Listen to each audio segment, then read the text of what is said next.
Broadcasting live online.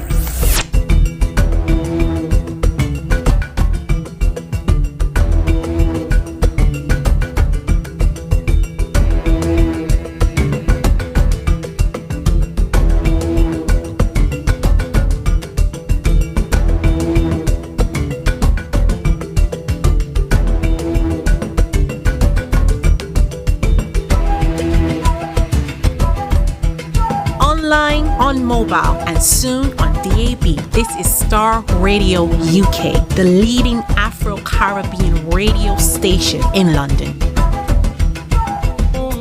Hi everyone, it's your girl Bebe Clement, the author of How to Go From Employee to Entrepreneur and the host of your weekly business show, Bebe Means Business, the show where we discuss everything you ever wanted to know about business but you were afraid to ask. How do I start my business? How do I raise the finance? How do I grow my business? Where am I going to find my customers? Join me every Tuesday at 1:30 p.m. on Starr Radio UK to get all the information and tips that you need to become a successful entrepreneur and become financially free. Remember, don't let life dictate to you. Rather, put your signature on life. Get ready for this. Good afternoon, ladies and gentlemen, and welcome once again to Bebe Means Business, your business show where you get all your advice and your tips about anything and everything to do with business. I'm so glad that you are safe and you're well and that you're able to join me again today. Listen, there's no better place to be than the Bebe Means Business show. For those of you who are joining me for the first time, I'm your host, Bebe Clement, and I run a group of small companies. I'm also the author of this book, this life-changing book, How to Go From Employee to Entrepreneur. Listen, guys, the furlough scheme is about to end. It's going to end next month. There are going to be mass redundancies. There has never been a better time to get your business dream up and running. And this book will show you how to do that. So I encourage you to get it. You can get it on Amazon for $12.99, same price on my website. My website address is www.bbclement.com. You can get it there.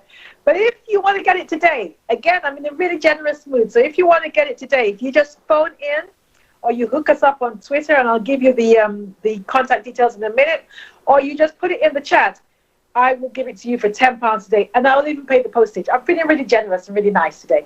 So yes, if you want to get it, please be encouraged to do so.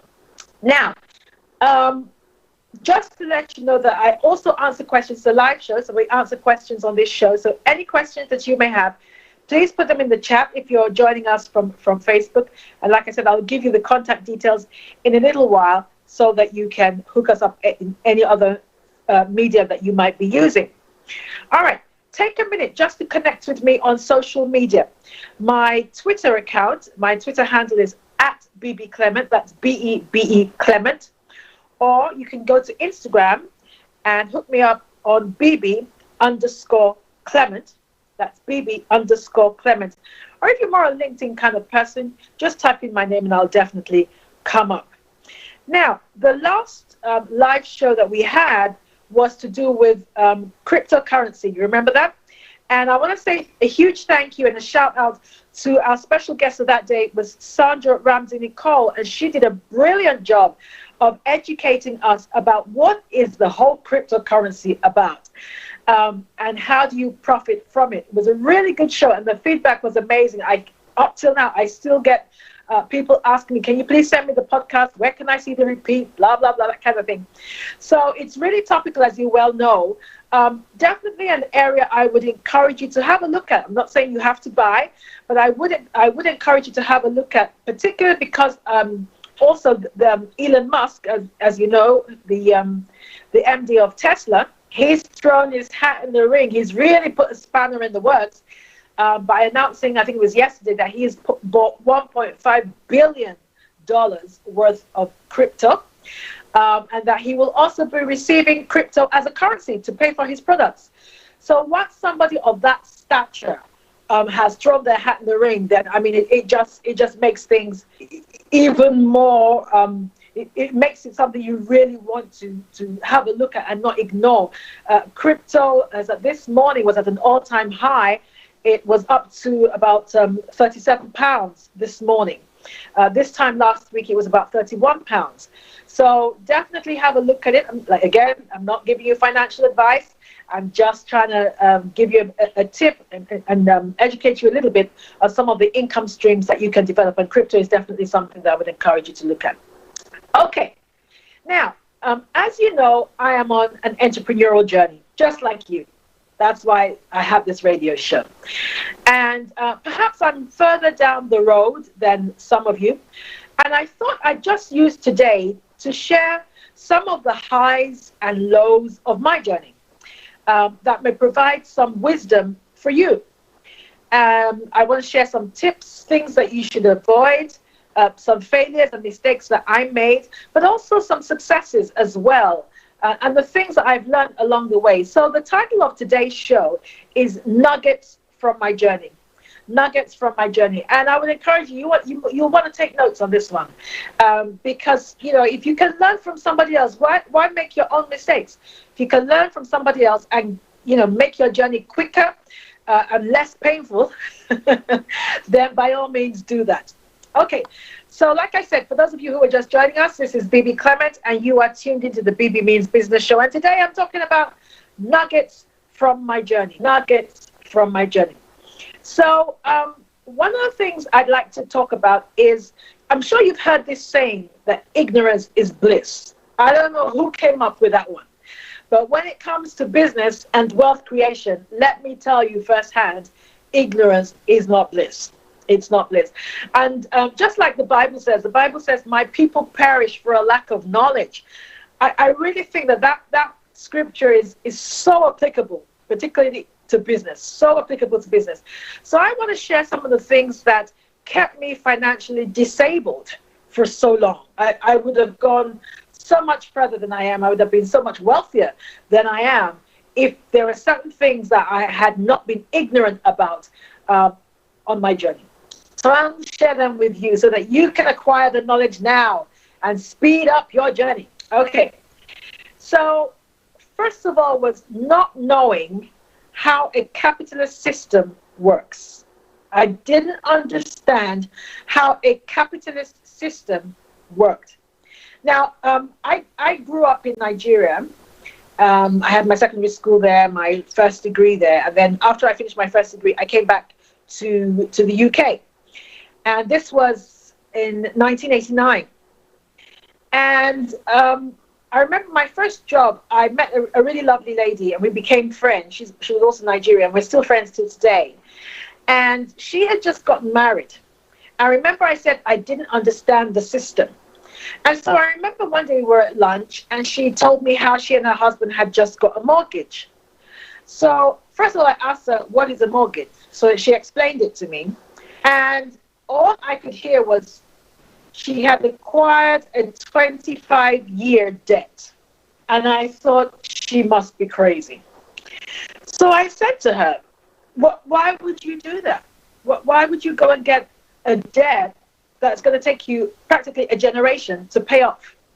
Now, you've got to remember that I was coming from Nigeria, and Nigeria was a cash-driven society, and the UK is not. The UK is a credit-driven society. So I was not familiar with that. I didn't understand that I was in a completely different conceptual society financially. So she said, well, I think it's the best thing to do. And at the time, I was renting. I was living in a council flat and I was renting. I could not for the life of me understand it.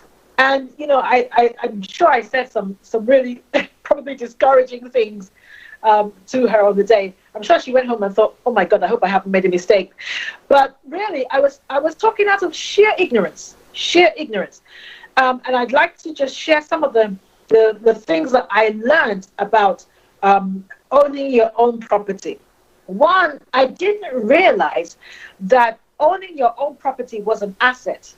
In fact, at the time, I didn't know the importance of acquiring assets. Now, an asset is anything that puts money in your pocket. It's that simple. And a liability is anything that takes money out of your pocket. So I didn't realize that a property was a financial asset. And although some people have argued that it can also be a liability, and yes, I get it, but 9 times out of 10, it's an asset. And I'll explain what I mean by that. If you own your own property, you can rent it out and get income that way. So let's say you buy a property and your monthly mortgage repayment is £250, and you're able to let it out for £500. That's £250 disposable income that you can spend, do what you want with, or you can reinvest into something else that will produce even more money, which is what rich people do. So they don't eat their seeds. They take their seed and they plant it in something that will germinate even more money. So I could have done that, but I didn't know that any better. I didn't understand that property appreciates in value all by itself. You don't have to do anything to it. The laws of supply and demand, the market itself makes property increase in value. I didn't understand that. So I could have bought a property for 100,000 and sat there and done absolutely nothing with it. And in 5 years' time, it could have been worth, I don't know, 150,000. I remember our first property that we bought it for £53,000. It was a 3-bedroom house. We bought it for £53,000. And when we sold it 8 years later, we sold it for, I think it was £180,000. So you can see how market forces alone can make the property appreciate. Again, I didn't understand that. I didn't know that I could use the property as collateral. And this was brought home to me when we started our first business and applied for a loan. And I remember, I think I've shared this story before, but I'll share it again. At the time, my husband and I had just gotten married, and our first business was to import specialist pasta from Italy. And we were making some traction. We were doing well. We'd begun supplying some local shops and some specialist restaurants because it was specialist pasta. And all of a sudden, out of the blue, we received this really big order from an airline. And they wanted to incorporate our specialist pasta into their menu. So they were going to be ordering large amounts of pasta, which was fantastic news for us because it meant, man, our money was finally going to come. So we were really happy. But the only disadvantage was that, the only hitch was that they wanted a 90-day turnaround. So in other words, they wanted to be able to purchase the products up front, but have 90 days with which to pay us. And ordinarily, I mean, that's not unusual in business. And ordinarily that would have been fine. But the only problem with that was that would mean that we would have to use our own money to purchase the product initially and then let them have it on 90 days credit, basically. But the other thing was that we just got married and we didn't have any money. And most of our friends had just got married and they didn't have any money. So we took the letter that we had, the letter that they'd given us, the letter of engagement, and we, very happily skipped off to our bank manager and had a meeting with our bank manager and asked them for a loan based on the letter. So they had a look at the letter. They could see that, yes, we were good for it. This wasn't a fraud. It wasn't a scam. They were able to contact the clients and everything like that. But the first thing they asked us was, what do we have by way of collateral? And we were like, what do you mean? And they said, well, for a start, do you own your own home? And we said, no. They said, okay, what else do you own? And we didn't own anything. And so the bank manager said, well, if you don't own any collateral, I'm sorry, we can't lend you the money. And we were very confused by this. We're like, but you've seen the letter, you can contact the client, you can see we're good for it. And the bank manager said, no, I'm sorry, that's not how it works. If you don't have collateral, we can't lend you the money. Now, obviously, now that I'm a lot more advanced, I wouldn't even try that now. But at the time, we were very green. And again, I'm going back to the things that we didn't know, that ignorance is not bliss and it keeps you poor.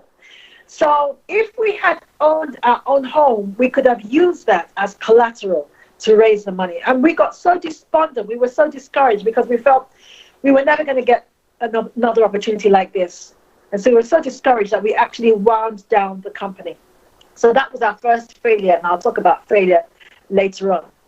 But like I said, ignorance is not bliss, and I paid a high price for that. So make sure you don't bury your head in the sand. Get to understand about money. Now, going on from there is financial literacy. Financial literacy.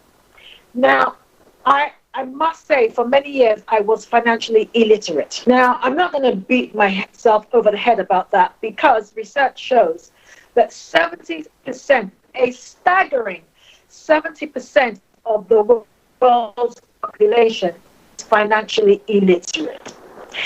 And I actually think that the powers that be keep it that way. It serves them well. It serves the people at the top to keep us financially illiterate. Otherwise, why don't they teach finance in schools? I can't understand it. The whole point of getting the education when they finish school is to go into the world and make money. So why don't they teach money in schools? So I think it's deliberate. Don't quote me, but that's what I think. So it's important that you become financially literate because you need to understand the rules that govern money and the making of money. It's important that you understand that. So I'm going to take a little break here, and when I come back, I'm going to talk a little bit about capitalism and the things that you need to know, at least the ABCs of making you financially literate. Because if you are not financially literate and you don't understand how to make money, you will remain poor, and you will become very frustrated in your efforts to make money if you're barking up the wrong tree. So let's take a break here, and we'll be back in a few minutes, and I'll talk a little bit about capitalism. See you in a moment. Hi everyone, it's your girl Bebe Clement, the author of How to Go from Employee to Entrepreneur and the host of your weekly business show, Bebe Means Business, the show where we discuss everything you ever wanted to know about business but you were afraid to ask. How do I start my business? How do I raise the finance? How do I grow my business? Where am I going to find my customers? Join me every Tuesday at 1:30 p.m. on Starr Radio UK to get all the information and tips that you need to become a successful entrepreneur and become financially free. Remember, don't let life dictate to you. Rather, put your signature on life. Get ready for this. Okay, ladies and gentlemen, and welcome back to the BB Means Business Show. I'm your host, Bebe Clement, and today, ladies and gentlemen, I'm just sharing some nuggets from my entrepreneurial journey with the hope that you'll be able to pick up some tips, some advice and knowledge that will make your journey smoother and quicker and enable you to become financially free a lot sooner than it has taken me. If you have any young adults in the house, I would strongly encourage you to ask them to listen so that, again, they will not make the kind of mistakes that my generation made. Okay, just before the break, I was talking about how ignorance had kept me poor for so long. And I just moved on to financial literacy and the importance of you becoming financially literate. So one of the things that I'd like to quickly share with you is about how a capitalist society works. And the UK is a capitalist society. In fact, most countries now practice some form of capitalism. Unlike when I was growing up, when you had a number of economic systems. You had things like socialism, mixed economies, communism, that kind of thing. But in the main, the majority are now capitalist in one way or the other. So some of the things I'd just like you to know. So I'll just define capitalism for you. I won't go into the details thereof, but I'll just define it. A capitalist system is one where the factors of production, land, labor, and capital, are owned and secretly held or privately held by a very small group of people. Now that's very important because governments will have us believe that the wealth of any nation belongs to those who can pull themselves up by their bootstraps and just work hard. That's not true. That's not true. It is owned and controlled, indeed, not just owned, but and controlled by a very small group of people. And I think in these times, particularly what we have seen in COVID, we can see how true that is. As the majority of people, of the populace of different nations have gone steadily broke and are indeed going steadily broke, some people, those who understand the system or who are at the top of the echelon or the financial echelon, are becoming astronomically rich. I remember reading that Jeff Bezos of Amazon made 24 billion in 1 week in during this COVID pandemic. So we're not talking chicken change here. So that's a definition of capitalism, and it's important that you understand that so that you know what you need to do to become rich. You need to own, ladies and gentlemen. You need to own as many assets as possible, own as many income streams as possible. Now, the majority of us are employees. And one of the things that I learned about a capitalist society is that employees hardly ever get wealthy on a salary or a single source of income. Hardly ever. And there are a number of reasons for that. One is a psychological reason, because your wants increase in relation to your income. I'm going to say that again. Your wants will increase in relation to your income. What do I mean by that?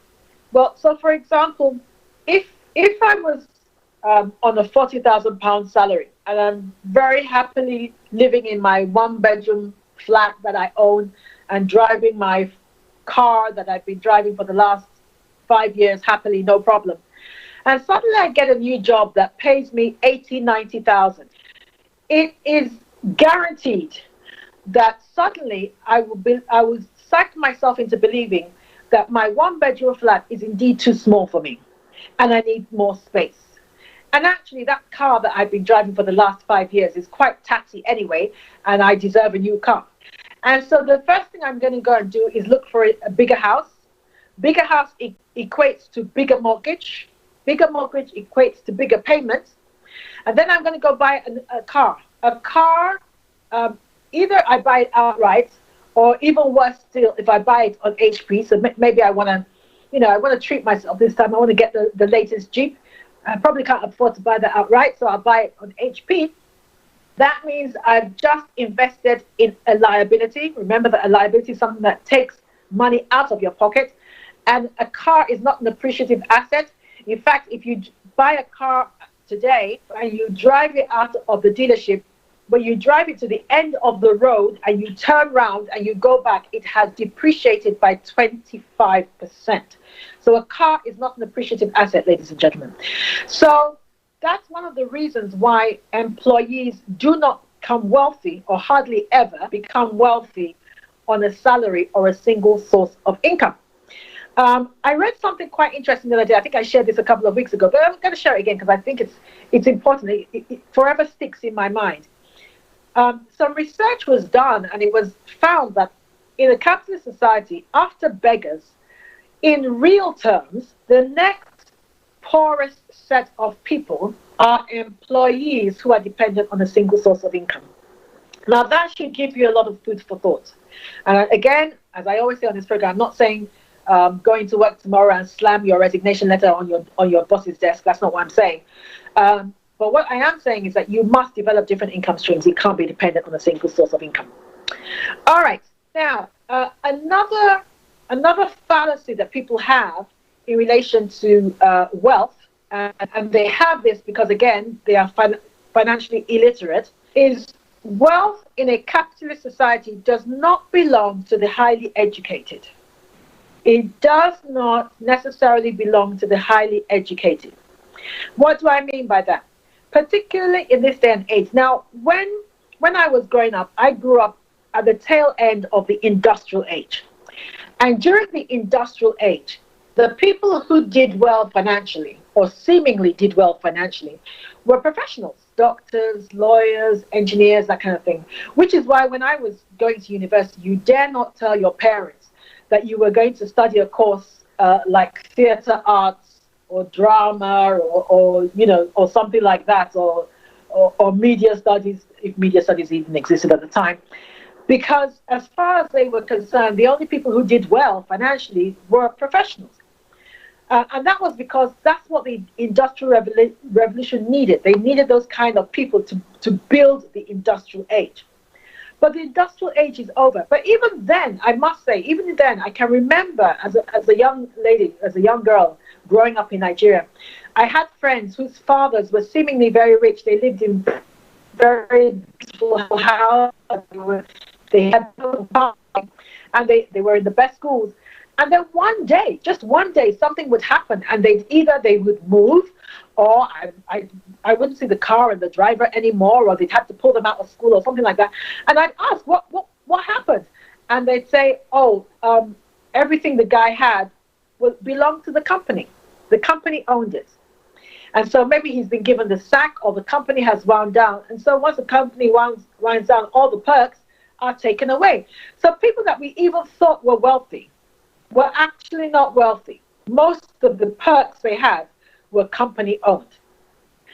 So again, just to say that adding degree upon degree is not what makes you wealthy. And I really need to get this message over to my people. When I say my people, as you well know, I'm talking about Black Africans, Black Sub-Saharan Africans, that having multiple degrees does not make you wealthy. I remember a few years ago, I had started one of my companies, but I was working for an organization, but they'd allowed me to work from home. So I told them that I had my own company. They said that's fine, as long as their work didn't suffer, they didn't mind. So I was working from home, so I was doing my company, and I was an employee, so I had two different computer sets and two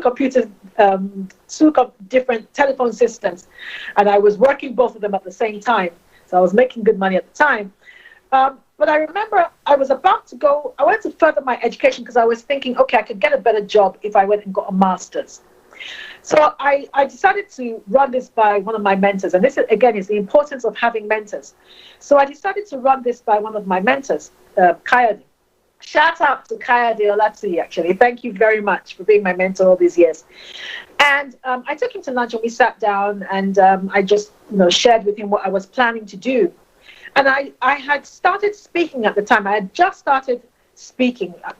Some people were asking me to come and speak. So at the time, it wasn't something I was ever considering doing as a business. I never for the life of me thought that I would be a speaker as a business or as a career move. But I was just doing it on the side. And so I said to him, I'm going to go and enroll to do my master's degree in law. And he listened to what I was saying and everything like that. And then when I finished, he said to me, why? And I said, I was a bit taken aback by that. I was thinking, well, isn't it obvious? If I get a master's degree, then I'll be able to get a better job. And if I get a better job, I'll have more money. And I said, well, because I want a better job. And he said, well, why do you think that having a master's is going to improve your prospects, your financial prospects? He moved away, he moved the focus from the career to money. He said, why do you think that's going to improve your financial prospects? I said, well, if you have a master's, it looks good on your CV, that kind of thing. Then he said to me, he challenged me, he said, you've just started speaking, haven't you? I said, yes. He said, and those people who are asking you to come and speak, have any of them ever asked for your law certificate? And I thought about that for a second, and I said, no. He said, okay. Do you think that they are asking you to come and speak because you are a lawyer? And I said, no, because the things that I speak about actually have nothing to do with law. He said, well, doesn't that tell you something then? And I thought, wow, okay, he's right. And I'm so glad I listened to him because, in all honesty, it would have added absolutely nothing to me. It would have just been another box I could tick on my CV, or by way of personal achievement. So please hear me. I'm not saying if you're that way inclined and you want to just advance for academic reasons, or you just for your own personal development and growth, you want to add to your degrees or your academic or your professional prowess. But if you are thinking that it is going to improve your prospects by way of finance in the long term, I encourage you to think again. Particularly in this day and age, ladies and gentlemen, it is the people who are making money, hardly any of them have any kind of advanced education. I remember when I was going to write my book, I signed up to this book writing mentoring program. And the first conversation that I had with the guy that trained me, that mentored me, and we were just gisting, and he asked me about my qualifications, and I told him. And I asked about his, and he said, he said I only had 3 GCSEs. He said I had no idea what I was doing in school. I didn't understand it. And I flunked out of school with 3 GCSEs. And that man was a multi-millionaire. And not only was he a multi-millionaire, I added to his millions because it cost me over £1,000 to go on that, to have him mentor me. So can you see that it is not just academic achievement? So one of the things I learned is that book smart and financial smart or money smart are 2 completely different things. 2 completely different things. I didn't understand that. I thought that one equated to the other, but it's not true. One of my cousins really brought this home to me because I have a cousin who is practically illiterate, and I'm sure he can barely write his name. But you give him £100 and he can turn it into 1,000 because he understands money. He understands money and how to make it grow.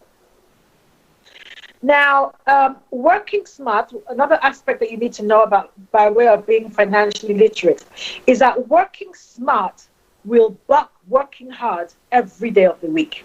Now, I'm not saying don't work hard. Every millionaire I know is a very hard worker. I know quite a few of them. And every single one I know is mega dedicated to their cause, and they work very, very hard.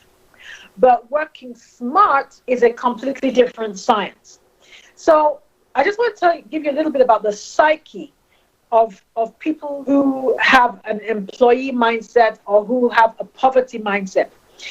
If you speak to somebody who has a poverty mindset and you talk to them about increasing their income, the first thing they're thinking about is, how can I go and get a second job?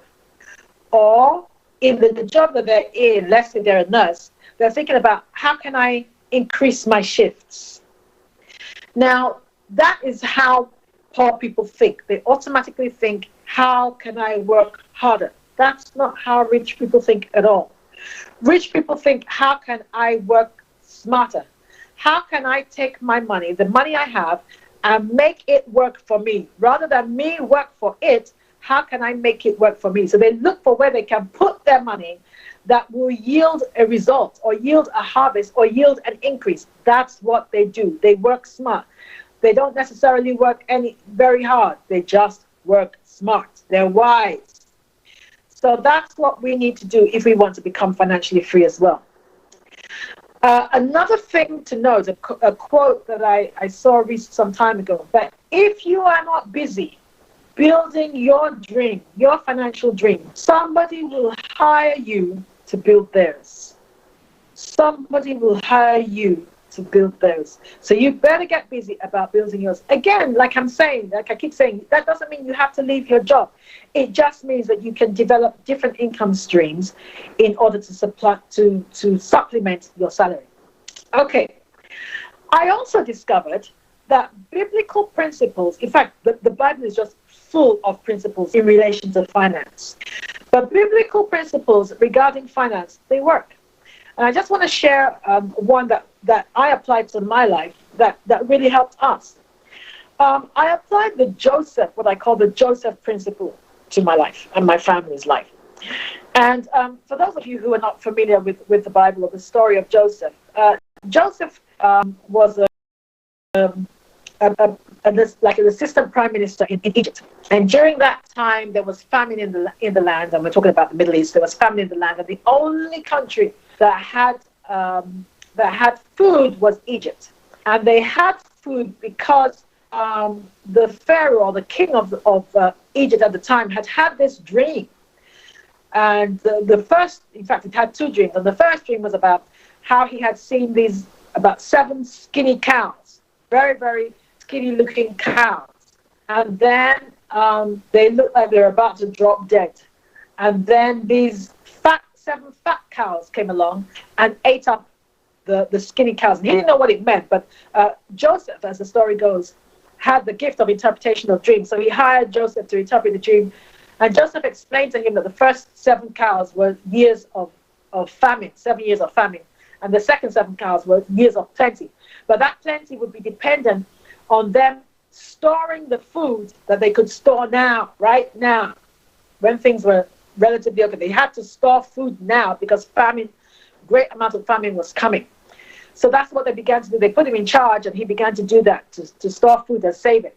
And even though things looked like they were good, he was acting like, things were bad, even though the famine was 7 years away.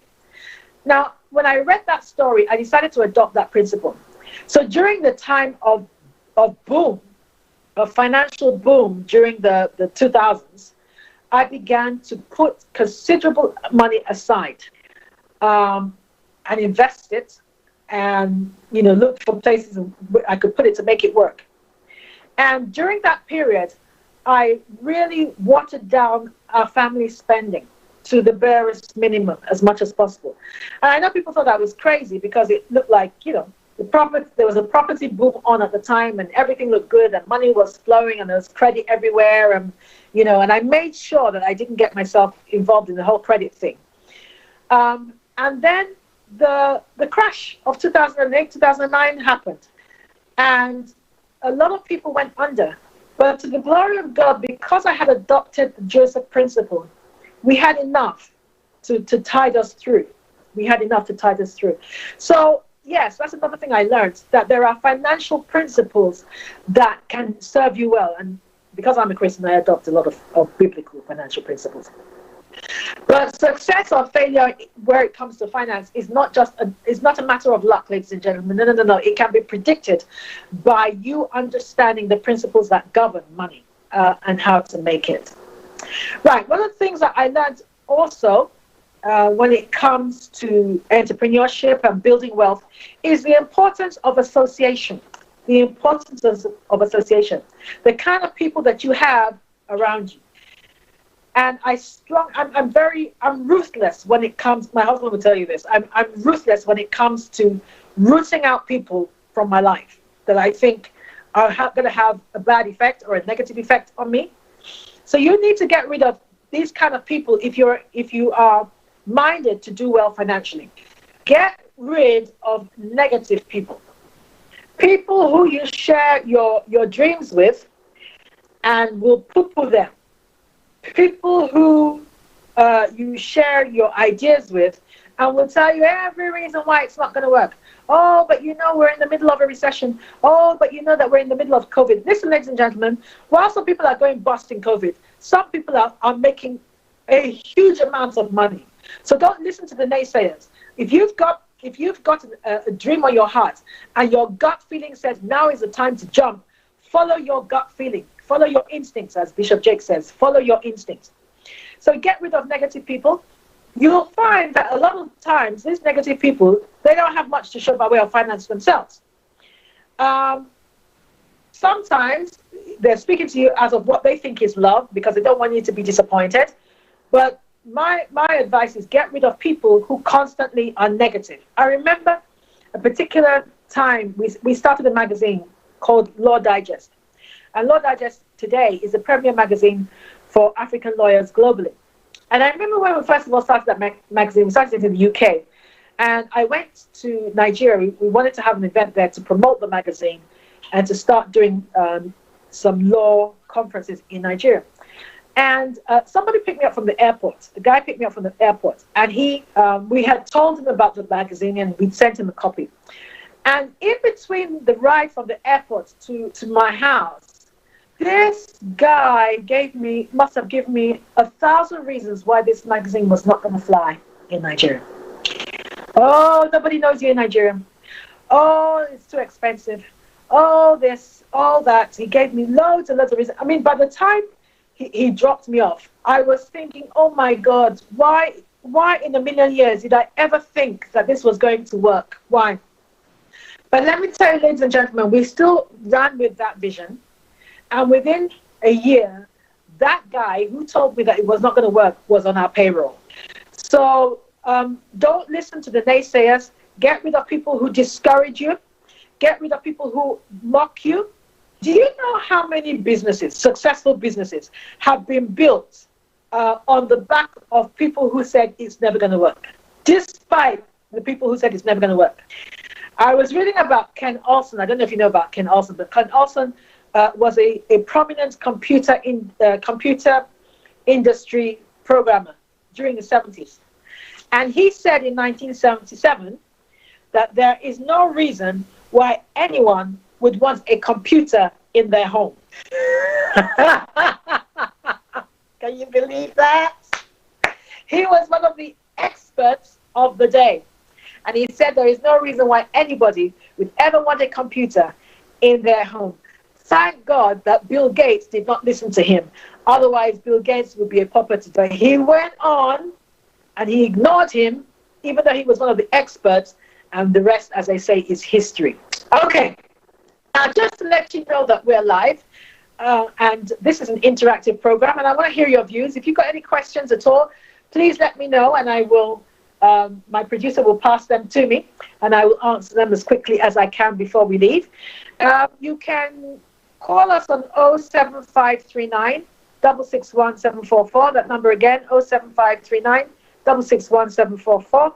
Or you can hook us up on the Twitter handle at Starr Radio UK, or you can put them in the chat on Facebook, and we'll answer the questions. All right. Now, another thing that I learned about, and thankfully this is something I avoided, and I would encourage you to avoid, is the whole poison of debt. Now, understanding the danger of debt and adopting a lifestyle of self-discipline so that you can avoid debt is good practice for you. That's what I did. I've only ever had one credit card, and I had that credit card for a specific reason. There was something I wanted to do, and I knew I wasn't going to have the money. And once I had paid off, or that it had served its purpose, that reason was no longer applicable. I got a pair of scissors and I cut it up, and I've never had another one since. And I have a rule, I have a rule that has helped me, and you may want to adopt this. If I cannot afford to pay for it with cash, I cannot afford it, so I don't buy it. And I'm talking about personal things here. I'm not talking about if I was investing in a house or something like that. But I'm saying that if it's just personal things, like I want to buy a pair of shoes and bags and stuff like that. If I cannot afford to pay with it in cash, that means I cannot afford it, so I don't buy it. So there's the option of, but I'll pay with it with my credit card. I don't even open myself up to that. So I'd encourage you to do the same. Because if you are trying to build wealth and you are in debt, it is like someone pouring water into a bucket that has holes in it. It is counterproductive, and you won't get very far. If you are in debt, and anyone can get into debt, so please, there is no shame to that game. Don't feel condemned in any way, shape, or form. Anyone can get into debt. But if you are in debt, get help. Please get help. Don't bury your head in the sand. When those red letters come, don't ignore them. This time, COVID is actually a really good time to begin to engage with the people that you owe money, because they're now more open to entering into arrangements. So call them and be proactive. Don't let them chase you. You be proactive. So if you owe them, I don't know, let's say £5,000, call them up and tell them, yes, I owe £5,000. This is what I can afford. I can afford £100 a month. That's it. I can afford £100 a month. In this climate, ladies and gentlemen, debtors are more open to suggestion. All they want to know is that you're actually willing to service part of it. Okay. One of the people that you can contact is the National AIDS Debt Help, National AIDS debthelp.org.uk. I'll say that again. National debthelp.org.uk. National debthelp.org.uk. If you Google them, or indeed any of the other debt people that can help you, but don't bury your head in the sand. Okay. I've also learned that having the right team is imperative. Listen, you and I are a limited resource. I am limited by way of finance. I am limited by way of knowledge. I'm limited by way of ideas. And I'm limited by way of contacts. And all those things are vital for business success. So if you want to be successful in business, you must build a team. You can't do it alone, ladies and gentlemen.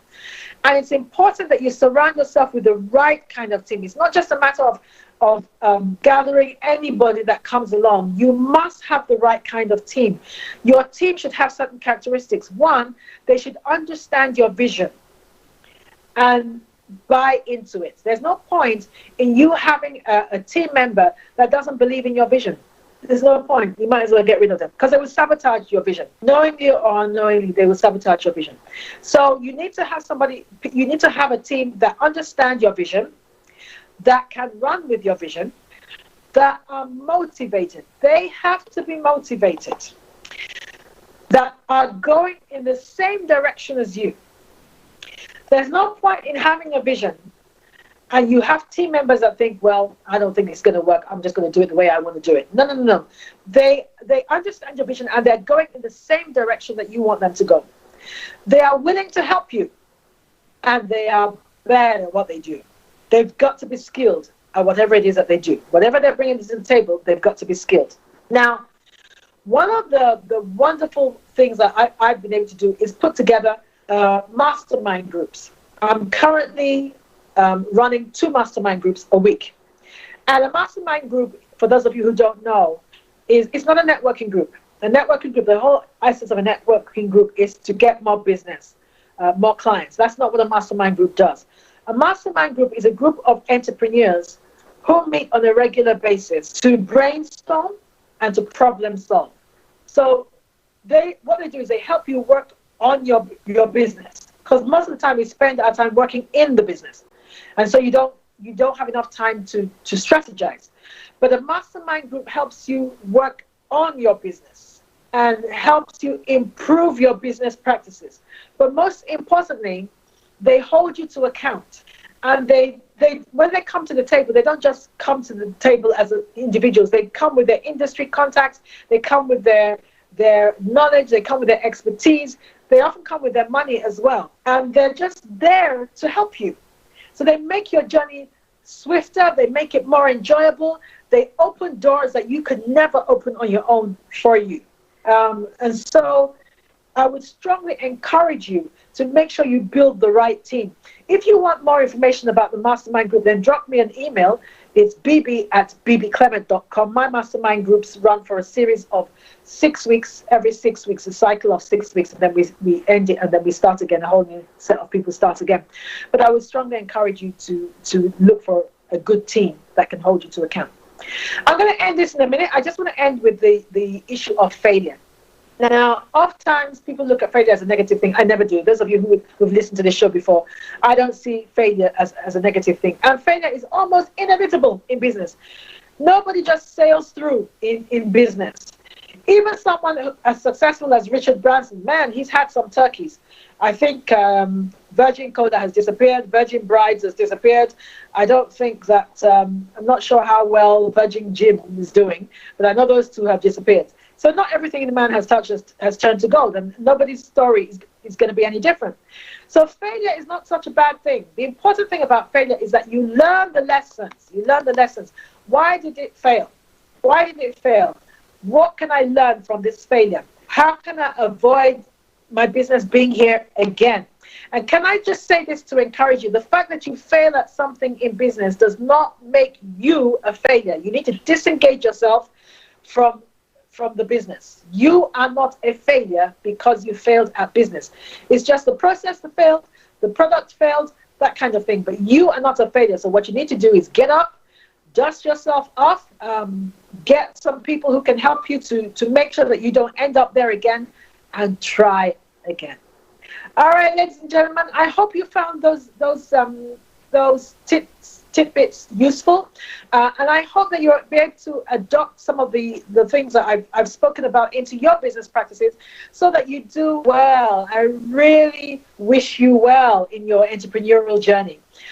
Okay, so I'm going to be here again next week, same time, And I want to whet your appetite, not next week, but the week after. I think it's the 23rd. I'm going to be doing a session. I'm going to be doing a program called Under 30s and Overachieving.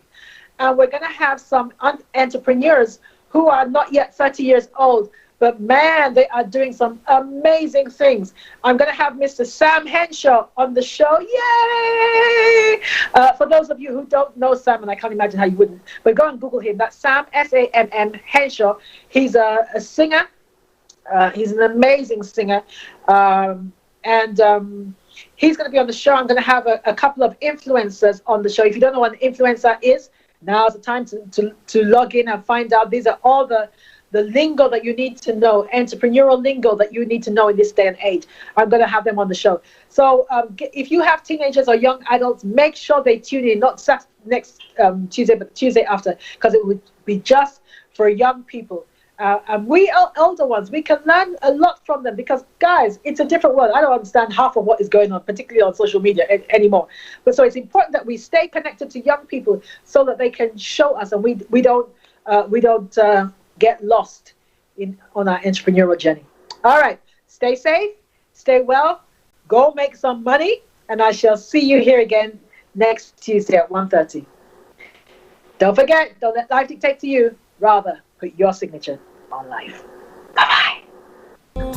Hi everyone, it's your girl Bebe Clement, the author of How to Go from Employee to Entrepreneur and the host of your weekly business show, Bebe Means Business, the show where we discuss everything you ever wanted to know about business but you were afraid to ask. How do I start my business? How do I raise the finance? How do I grow my business? Where am I going to find my customers? Join me every Tuesday at 1:30 p.m. on Starr Radio UK to get all the information and tips that you need to become a successful entrepreneur and become financially free. Remember, don't let life dictate to you. Rather, put your signature on life.